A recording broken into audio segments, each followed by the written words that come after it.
Isa-isang kinilala ng Philippine Sports Commission ang mga Pinay na patuloy na nagpapakita ng kanilang angking galing sa larangan ng sports. Silipin natin yan sa Gender Weekend Report ni Sheila Salaysay.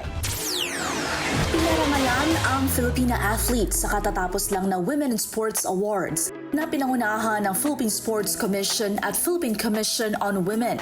Naging sentro ang awards sa patuloy na pag-angat ng kababaihan sa mundo ng palakasan, kasabay ng mas matibay na panawagan para sa inclusivity at gender equality. Mahigit 80 parangal ang iginawad at para sa PSC.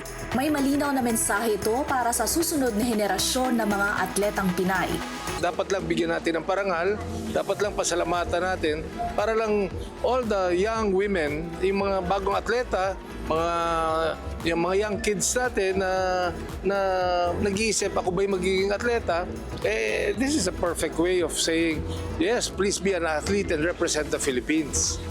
Isa sa pinakamalaking kwento ng tagumpay, ang historic run ng Pilipinas na hindi lang kinilalang Athletes of the Year, kundi naghatid din ng kauna-unahang gold medal ng Pilipinas sa women's football sa Southeast Asian Games matapos talunin ng Vietnam sa penalty shootout.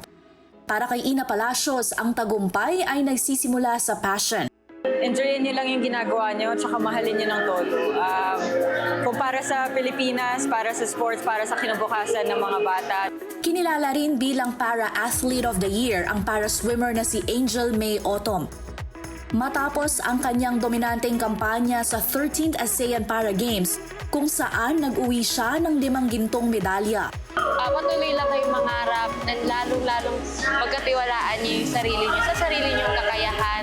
Pinarangalan din ang makasaysayang Olympic debut ni Tallulah Prue sa 2026 Winter Olympics. I definitely want to make them be inspired by me, and definitely look up to me as a role model in sports and just in life, I think that it's really important to have that representation.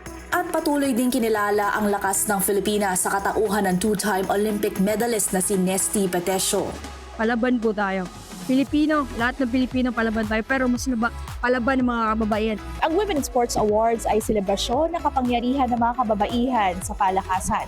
Patunay na mga Pinay ay simbolo ng tapang, lakas at walang tigil na dedikasyon na humuhubog sa Philippine sports. Para sa Agenda Weekend, Sheila Salaysay, Billionaire News Channel.